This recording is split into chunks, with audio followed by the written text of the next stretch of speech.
Bonjour à tous. Bon, c'est une vidéo un peu particulière aujourd'hui et je dois dire exceptionnelle parce qu'il y a une information qui est tombée. En effet, il y a eu un grave accident dans une mine d'or au Burkina Faso, une mine d'or sauvage. Un stock de dynamite a explosé suite à un incendie. Alors ça s'est passé dans le sud-ouest du Burkina Faso, à Gom-Gom-Biro. Et le bilan est de 59 morts et autant de blessés. Le bilan risque de s'alourdir encore puisqu'il y a des blessés qui sont dans une situation assez grave. Ils sont entre la vie et la mort. Alors je fais cette vidéo parce que je vous ai parlé longuement au cours de nombreuses vidéos de la vie dans les mines d'or sauvages au Burkina Faso. Donc vous avez pu vivre ça à travers mes vidéos. Si vous ne les avez pas vues, ben, vous pouvez les voir. Vous avez la playlist Burkina Faso et puis vous pouvez les revoir si vous les avez déjà vues. Alors pour cette raison, je suis assez touché par cette terrible nouvelle et j'avais à cœur de vous en parler. D'autant plus que vous êtes orpailleurs aussi pour la plupart. Et donc ce genre de choses, quand elles arrivent, touche tous les gens qui sont dans le domaine de l'or, aussi bien professionnels qu'amateurs. Alors, il m'a paru juste de vous en parler, parce que à la télévision française, personne n'en a fait cas. J'ai rien vu. Il n'y a que sur internet, il n'y a qu'à travers la chaîne officielle du Burkina Faso que l'information a été donnée. Alors, ce que je vous dis provient directement de l'AFP. Des informations qui sont solides et justes. Alors, les informations proviennent directement du haut-commissaire de la province du Poni au Burkina Faso. Donc elles sont certifiées et justes. Monsieur Antoine-Marie Sylvanus d'Aamba. Donc ce monsieur s'est rendu sur les lieux et puis constaté le désastre. De nombreux blessés ont un pronostic vital engagé et la situation pourrait évoluer dans les jours qui viennent. Alors la question qu'on pourrait se poser, nous Européens, avec des règles de sécurité strictes, surtout dans ce domaine d'activité, qu'est-ce qui s'est passé exactement? Pourquoi la dynamite a explosé et a fait tant de morts? Alors d'une part, il y a eu un incendie. Pour avoir souvent été là-bas, je peux vous dire que la sécurité, elle n'est pas à l'ordre du jour. C'est-à-dire que des gens peuvent aussi bien fumer dans une station-service ou n'importe où. Donc les feux, tout est en bois, tout est en paille, tout est les toits de chaume et autres, surtout dans une mine d'or sauvage où tout est construit à la va-vite avec du bois, avec ce qu'ils trouvent, avec les matériaux qu'ils trouvent sur place. Donc à mon avis, l'incendie il a été déclenché comme ça, un feu pas loin, alors que nous, en Europe, quand il y a un stock de dynamite pour une mine ou autre, il est entreposé dans un cabanon en béton renforcé, fermé à double tour et dont peu de gens possèdent les clés. D'autre part, le stock serait entreposé loin de l'activité humaine. C'est-à-dire que s'il y a un accident, ça peut toucher au pire une personne ou deux, mais pas 55. Alors ça, c'est une chose.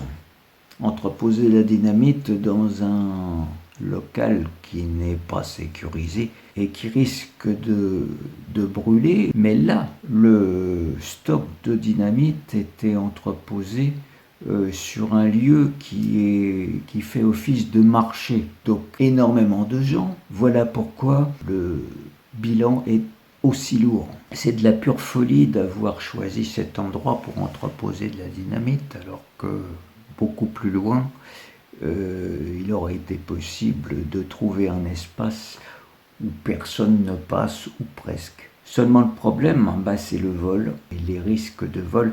Donc ils voulaient certainement avoir ce stock près d'eux, pas loin, pour pouvoir le surveiller. C'est aussi une des causes possibles du drame. Selon les informations que j'ai, je peux vous dire que les lieux du drame étaient terribles.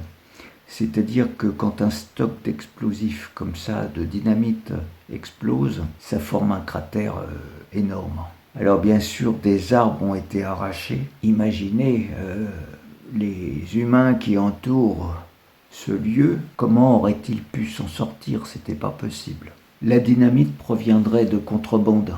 C'est-à-dire que c'est illégal de posséder de la dynamite pour une mine sauvage. Alors évidemment, une enquête a été ouverte par le procureur de la République qui va essayer de déterminer les causes exactes et aussi peut-être les responsabilités. De plus, c'est pas le seul drame en ce moment, puisque la semaine dernière, un éboulement dans une mine d'or sauvage a fait 2 morts. Ça s'est passé à Kolo, dans le sud du pays. Alors malgré de nombreux éboulements qui font chaque année pas mal de morts, les autorités, c'est-à-dire l'État, ont bien du mal à arrêter l'orpaillage illégal. L'orpaillage au Burkina Faso est interdit, hors des règles industrielles fixées dans le pays, c'est-à-dire les grosses mines industrielles et autres. Et partout, des mines sauvages se montent régulièrement. Dès qu'il y a un peu d'or de trouver, des milliers de personnes arrivent. Et là, il y a des accidents terribles. Alors, ils ne se rendent pas compte ou ils ne veulent pas voir. Parce que si vous vous rappelez, dans une de mes vidéos, j'ai mon ami Bernard Van Pell, qui était un exploitant minier, qui avait une mine. Il me disait que quand il y avait un éboulement, qu'il y avait des morts, les gens faisaient la fête parce que c'était signe qu'il avait trouvé de l'or. Quand j'ai été, moi, reçu au ministère des Mines, la personne qui m'a reçu m'a très bien expliqué que, de toute façon, l'orpaillage illégal était interdit, mais qu'il ne pouvait rien faire, parce que c'était la seule source de revenus pour des gens pendant les saisons hors culture. C'est-à-dire que c'est ce qui pouvait permettre à pas mal de gens de survivre financièrement en allant chercher un peu d'or. Tout le monde laisse faire, c'est interdit, mais on laisse faire pour ces raisons économiques. En une douzaine d'années, l'extraction de l'or génère le premier produit d'exportation au Burkina Faso, devant le coton. Le coton, avant, était en première ligne, c'était le produit qui s'exportait le plus, mais l'extraction de l'or est passée devant. L'extraction de l'or par les sociétés minières, qu'elles soient de tout pays ou l'extraction officielle minière à grande échelle, emploie 15 000 personnes directement et 50 000 personnes indirectement. Donc vous voyez l'ampleur. Mais c'est pas fini. Il y a les sous-secteurs de l'exploitation aurifère. Alors les sous-secteurs, qu'est-ce que c'est? Ce sont les mines sauvages, c'est-à-dire des gens qui vont aller, ils vont creuser, comme nous on ferait dans le Gardon, mais à plus grande échelle. Il y a des milliers de personnes qui creusent un peu partout, dans un manque de sécurité totale. Alors là, ça représente entre 1 200 000 et 1 500 000 personnes qui ont du travail dans l'exploitation de l'or. Et là, voyez l'importance dans le pays, un pays qui est un des pays les plus pauvres au monde. La population compte à peu près... je voudrais pas dire de bêtises, mais à peu près 10 millions de personnes. C'est donc un petit pays, et à cette échelle, autant de personnes qui trouvent des sources de revenus avec l'or, c'est capital. C'est incontournable. Voilà pourquoi tout continue comme ça. Alors, cette info, avec ces chiffres, proviennent directement du ministère des Mines. Donc là, il n'y a pas à discuter. C'est juste, mais ils sont peut-être loin du compte encore, parce qu'il y a des gens qui ne sont pas recensés. Il y a certainement plus, mais ça, personne ne le sait. Alors pour aggraver les choses, dans la situation actuelle, eh bien, le 24 janvier dernier, le lieutenant-colonel Damiba a pris le pouvoir après plus de 2 jours de mutinerie dans diverses casernes du Burkina Faso. Et donc il a renversé le président. Roch-Marc Christian Kaboré a été donc renversé et destitué de son pouvoir. Alors pourquoi? Ce n'est pas pour des raisons économiques, c'est qu'il n'a pas su contrer la violence provoquée par les djihadistes qui entraient dans le pays, des attentats, des morts. Il a été évincé du pouvoir pour ça. En effet, depuis 7 ans, ce fléau se propage dans le pays. Et moi qui ai connu ce pays aussi calme, aussi avec des gens gentils, aujourd'hui je pense que dans Ouagadougou, on doit se promener avec grande méfiance et puis tout peut arriver. Le lieutenant-colonel Damiba a mis en place une junte militaire appelée Mouvement patriotique pour la sauvegarde et la restauration. Cette junte est appelée le MPSR. Alors la priorité première de cette junte militaire, c'est la sécurité du pays. Éliminer tous les problèmes djihadistes et la violence qui va avec. Cette vidéo n'était pas très réjouissante, je l'accorde, mais je devais la faire. On parle tous d'orpaillage, de recherche d'or, d'aventure, et donc je me devais de faire cette vidéo. D'autant plus que j'ai des abonnés qui sont burkinabés, qui me suivent. Il n'y en a pas beaucoup, mais il y en a.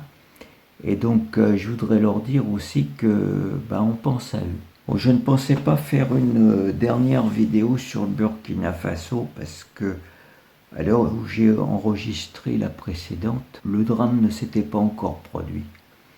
Et là j'ai été informé d'une part ce matin par 2 abonnés, Manix et puis d'ores et déjà, que je vous salue bien et puis je vous remercie de m'avoir transmis cette info. On va se retrouver plus tard pour des vidéos d'orpaillage beaucoup plus réjouissantes, j'espère.